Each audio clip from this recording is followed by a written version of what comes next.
Γεια σας, ονομάζομαι Μαρία και είμαι από την Κύπρο. Είμαι στην ομάδα του Mastel Erasmus Project και μαζί σας σήμερα θα μοιραστώ μια μουσική ιστορία βασισμένη σε ένα κυπριακό παραμύθι που προκύπτει από μια παροιμία. Θα δούμε ποια παροιμία είναι αυτή.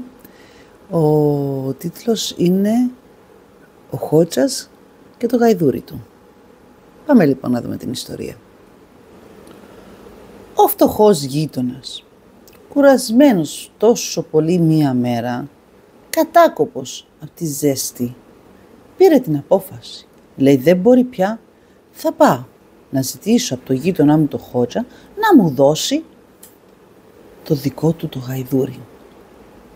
Να με βοηθήσει να φορτώσω τα υπόλοιπα τσουβάλια που έμειναν κάτω στο χωράφι.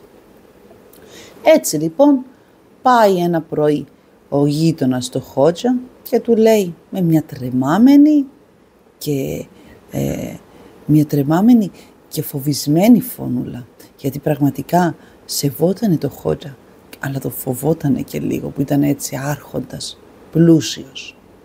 Και του λέει, «Καλημέρα κύρ Χότσα». Τι είπε ο γείτονας στο Χότσα? Πάμε να το πούμε μαζί. «Καλημέρα κύρ Χότσα».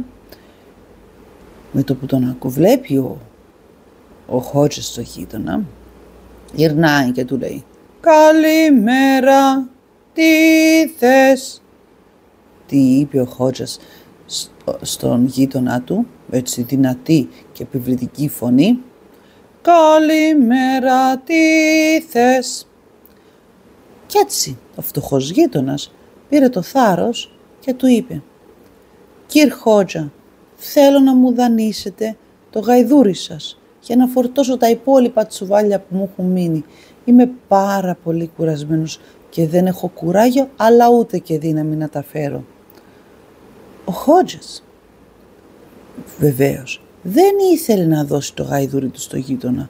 Φοβότανε μην τυχόν και πάθει κάτι ο δικό του το γαϊδούρι όταν έκανε τις δουλειές του γείτονα και αυτός στο τέλος δεν έχει γαϊδούρι. Έτσι σκέφτηκε λοιπόν ο Χότσας και του λέει, «Αχ, καλέ μου γείτονα, δυστυχώς το γαϊδούρι δεν είναι εδώ σήμερα». Κι έτσι ο φτωχός γείτονας έσκυψε το κεφάλι του και προχώρησε να πάει πίσω στο σπίτι του, σκεφτόμενος ότι θα πρέπει πάλι να κουβαλήσει μόνος του τα τσουβάλια. Κι έτσι, ενώ περνούσε από τους στάβλους για να πάει στο σπίτι του με το κεφάλι σκυμμένο, εκεί που περνάει δίπλα από το στάβλο, ακούει ένα με το που ακούει η φωνή αυτή, αφουγκράζεται καλύτερα και τι να ακούσει. Τι ήτανε αυτό? Βεβαίως ήτανε το γαϊδούρι. Γιατί όταν στάθηκε κοντά στο στάβλο ο γείτονας για να ακούσει, άκουσε 4 γκαρίσματα. Είστε έτοιμοι να κάνουμε μαζί τα 4 γκαρίσματα? Πάμε λοιπόν.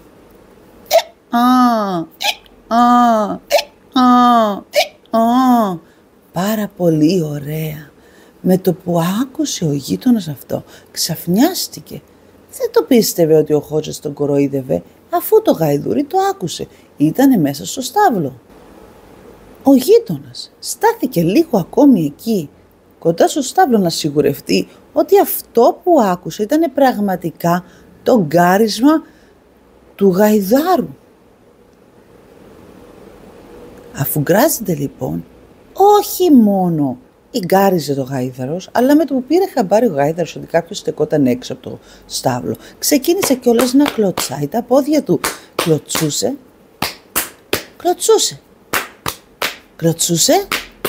Κλωτσούσε με τα πίσω ποδάρια του δυνατά το στάβλο για να βγει. Έτσι λοιπόν ο γάιδαρος γκάριζε 2 φορές και 2 φορές κλωτσούσε. Πάμε να το κάνουμε μαζί. Πάμε λοιπόν.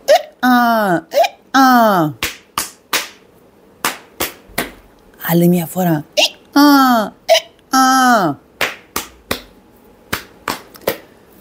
Λοιπόν, αφού το σιγούρεψε ο γείτονας, δεν άντεξε, λέει, αμέσως επέστρεψε και πήγε πίσω στο Χότζα και του λέει του Χότζα, «Καλά ρε Χότζα, έναν τρέπεσαι να μου λαλείς ψέματα, ότι ο γάιδαρός σου λείπει?» Δηλαδή του είπε, «Δεν τρέπεσαι κυρ Χότζα μου να μου λες ψέματα ότι ο γάιδαρος σου λείπει?» Πάμε να κάνουμε τη θυμωμένη φωνή του γείτονα του Χότζα που του λέει ότι δεν τρέπεται. «Καλά Χότζα μου, έναν τρέπεσαι να μου λαλείς ψέματα ότι ο γάιδαρος σου λείπει?» Από τότε, από αυτή τη μικρή ιστορία με το Χότζα και το γείτονά του, έμεινε και η παροιμία που λέμε «Δεν πιστεύεις σε μένα και πιστεύεις του γάιδαρού μου».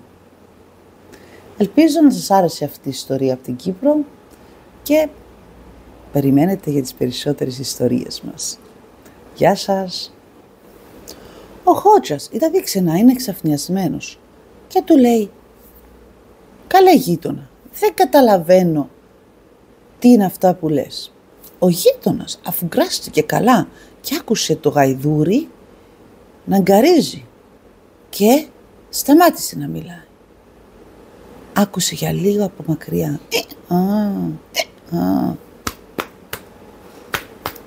μια φορά.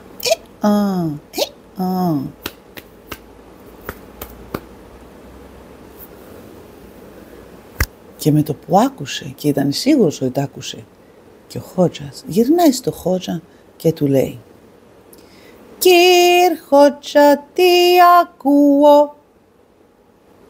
Νομίζω είχε λίγο πιο θυμωμένη φωνούλα. Πάμε λοιπόν να βρούμε τις θυμωμένες μας φωνούλες, γιατί ήταν τόσο αναστατωμένος που ο Χότζας του είπε ψέματα. Πάμε να πούμε μαζί τι είπε ξανά ο γείτονας στο Χότζα. «Κυρ Χότζα, τι ακούω?» Πάμε άλλη μια φορά. «Κυρ Χότζα, τι ακούω?» «Είναι ο γάιδαρος μες στο στάβλο. Είναι ο γάιδαρος μες στο στάβλο». Πάμε λοιπόν να το πούμε ξανά. Τι είπε ο γείτονας θυμωμένος στο Χότζα. «Κυρ Χότζα, τι ακούω? Είναι ο γάιδαρος μέσα στο στάβλο». Με το που άκουσε το αίτημά του γείτονα και το τι του είπε ο γείτονας ο Χότζας, γυρνάει με ένα υπεροπτικό ύφος και του λέει «Γείτονα, δεν πιστεύεις σε μένα και πιστεύεις στο γάιδαρό μου?» Έτσι, όταν πια ο Χότζας είπε αυτό στο γείτονά του, ο γείτονας δεν μπορούσε να του πει κάτι άλλο. Θυμάστε τι του είπε ο Χότζας του γείτονα? Του είπε «Καλά γείτονα, δεν πιστεύεις σε μένα και πιστεύεις στο γάιδαρό μου?» Έτσι λοιπόν ο γείτονας πάλι με το κεφάλι σκυφτό έφυγε και πήγε από το σπίτι στο σπίτι του και αποφάσισε ότι θα συνεχίσει να κάνει και να κουβαλάει μόνος του τις δουλειές από το χωράφι και γύρισε αργά στο σπίτι. Και έτσι από τότε ο Χότζας παρέμεινε να κρατάει το γάιδαρα του μόνο για αυτόν και ο φτωχός ο γείτονας να συνεχίσει να κουβαλάει μόνος του τα τσουβάλια στις αποθήκες του. Και έζησαν αυτοί καλά και εμείς καλύτερα παιδιά. Από τότε, από αυτή τη μικρή ιστορία με το Χότζα και το γείτονά του, έμεινε και η παροιμία που λέμε «Δεν πιστεύεις σε μένα και πιστεύεις του γάιδαρού μου». Ελπίζω να σας άρεσε αυτή η ιστορία από την Κύπρο και περιμένετε για τις περισσότερες ιστορίες μας. Γεια σας!